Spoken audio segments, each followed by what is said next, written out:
আজকে আমি আপনাদের একটি ছোট্ট ট্রিক্স বলে দেব।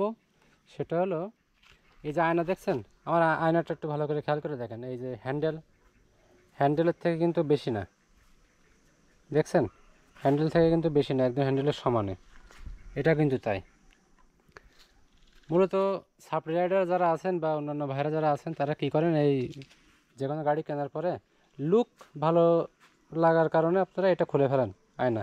কিন্তু আয়না খুললে বা লুকিং গ্লাস খুললে যে কত বিপদ, সেটা তো আপনারা ভালোভাবে জানেন। তো আমি আজকে আপনাদের ছোট্ট একটি ট্রিক্স বলে দেবো।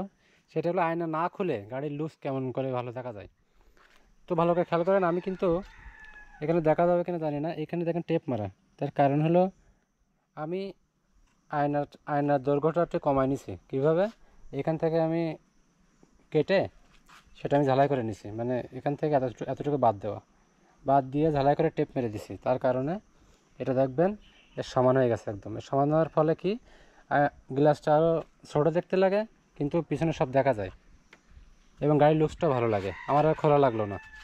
তো এটা হচ্ছে আপনাদের একটি ছোটো ট্রিক। আর একটা কথা, এটা করলে একটা অসুবিধা আছে, সেটা হলো এই যে মেন গ্লাসে আপনারা পিছনের ভিউ সম্পূর্ণ দেখতে পাবেন, একটু কষ্ট করে দেখতে হয়। তো তার জন্য এই যে 360 যে গ্লাস, এই আমি একটা লাগাই নিয়েছিলাম।